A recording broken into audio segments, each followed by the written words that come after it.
Assalamualaikum warahmatullahi wabarakatuh. Waalaikumsalam warahmatullahi wabarakatuh. Waalaikumsalam warahmatullahi wabarakatuh. Innal hamdalillah nahmaduhu wa nasta'inuhu wa nastaghfiruh wa na'udzu billahi min shururi anfusina wa min sayyiati a'malina.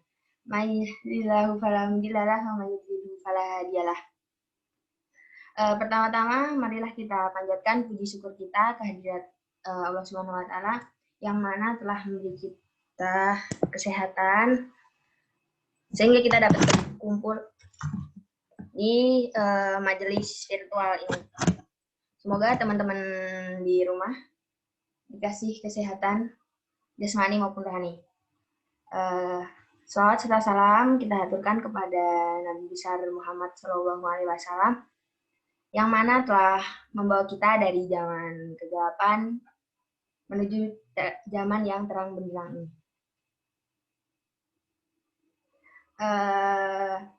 Di sini saya Eka Lutfi Aprilia Karomah akan sedikit meminta waktu teman-teman di rumah untuk berpartisipasi, untuk menjadi audiens dalam kajian virtual yang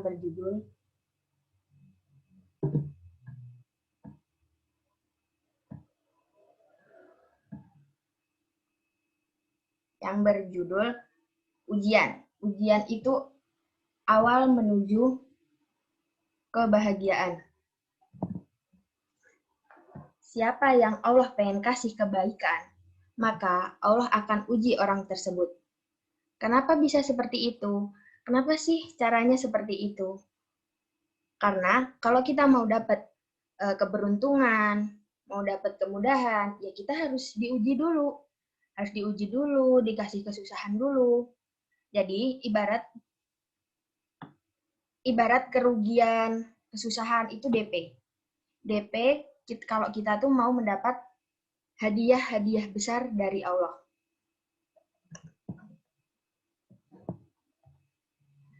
Kayak contoh, teman-teman nih, Mbak Hanifah Nurrohmah yang biasa dikerjain kalau ulang tahun. Dikerjain, disiram, dibully. Tapi akhirnya dapat kado juga kan dari teman-teman. Nah, ibarat juga kayak gitu. Kita dapat ujian, kita dapat kesusahan. Itu tandanya Allah mau kasih kita kemudahan, mau dapat kejutan. Kok saya jadi contohnya, Mbak Eka? Karena apa? Allah berfirman, "Mayyuridillahu bihi khairon." Barang siapa yang Allah pengen kasih dia hadiah, Allah pengen kasih dia pertolongan, pengen kasih dia kejutan, maka yusib. Yakni apa? Diuji. Yang kita lihat jangan ujiannya, karena ujiannya nggak akan sebanding sama kemudahan yang bakal kita dapat. Kemudahan dan juga keberuntungan yang akan kita dapat itu lebih besar daripada yang kita rasain ujian itu.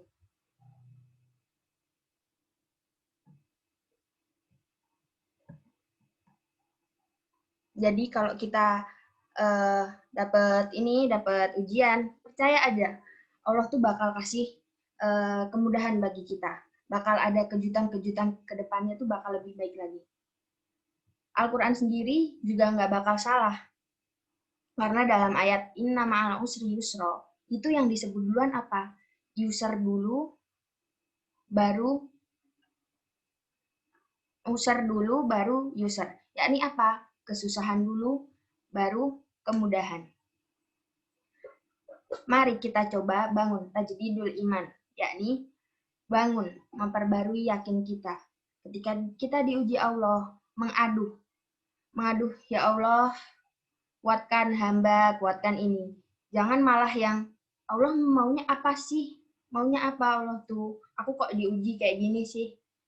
Itu jangan kayak gitu. Nangis nggak apa-apa. Nangis itu adalah rahmat Allah. Karena kalau orang nggak nangis, berarti itu orang itu hatinya udah nggak peka. Kayak contoh, anak kecil itu nangis karena emang hatinya itu masih peka, karena dia baru lahir, hatinya masih rentan. Contoh lain kayak cewek juga sering nangis kan. Nah, itu adalah alasan Allah juga menitipkan bayi kepada setiap wanita karena dia adalah yang paling baik dalam merawat bayinya. Kalau misalkan dititipin ke cowok nih, pasti bayinya hancur kan.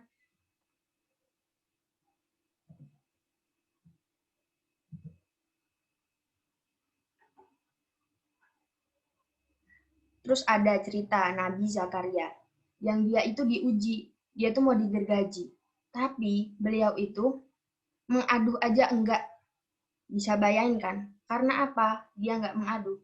Karena malaikat ngomong sama Nabi Zakaria, jikalau kamu mengaduh sedikit saja, maka Allah Subhanahu wa taala akan menghancurkan kaum ini. Maksudnya kaum yang mau menggergaji Nabi ini. Karena Nabi Zakaria nggak mau kaum ini dihancurkan oleh Allah. Nabi Zakaria nggak mau kaum ini dihancurkan. Maka beliau ya nggak mengaduh sama sekali.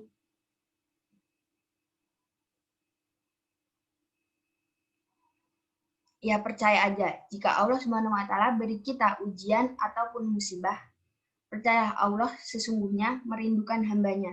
Merindukan biasanya kalau orang lagi dapat musibah, sholat tahajud jadi rajin, sholat yang awalnya baca surat kulhu dibagi jadi 3, itu jadi baca surat Yasin, baca surat Toha, semuanya dibaca.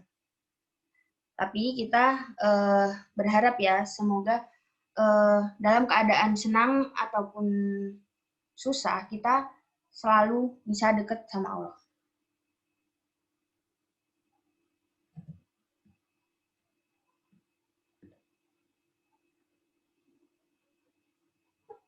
Kadang kita juga mikir, ujiannya kok nggak selesai-selesai ya? Ujiannya kok nggak selesai-selesai, harus sabar sampai kapan? Ya sabar, karena apa? Isbiru, sampai kita mendapatkan gelar sobirin. Karena ya percaya aja, kalau kita sabar-sabar terus, itu Allah bakal kasih kita kejutan yang nggak sebanding sama ujian yang kita lakuin itu. Kayak cerita Nabi Ayub, ini juga diuji sekian lamanya, sekitar 17 tahun.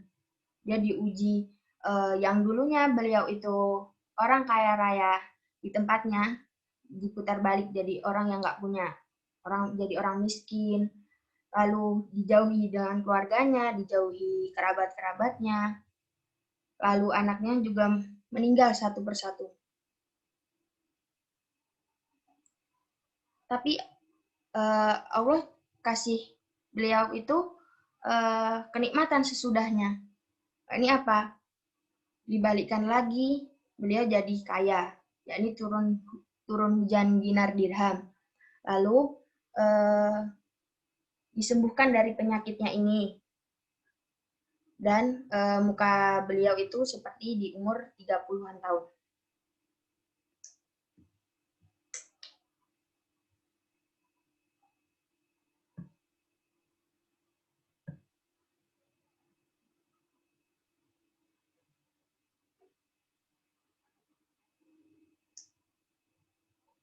Kalau manusia itu wajar kita ngomong, kalau sama manusia kita wajar ngomong, kok aku digituin sih sama dia, kok Mbak Nifah digituin sama Mbak Aldila Jati, itu ya wajar, nggak apa-apa. Tapi kalau sama Allah, kita nggak boleh ngomong kayak gitu, kok Allah perlakuin kayak gini sih sama aku. Karena emang nikmat Allah yang dikasih kita itu nggak sebanding sama ujiannya.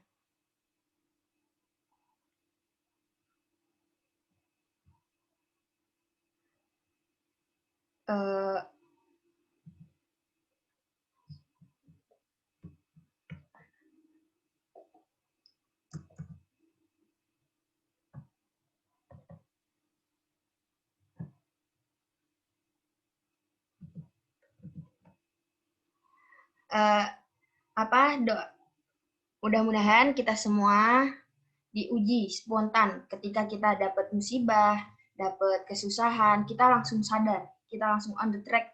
Ya Allah Subhanahu wa taala istiqomahkan kita dalam keadaan suka maupun duka. Itu saja yang bisa saya sampaikan.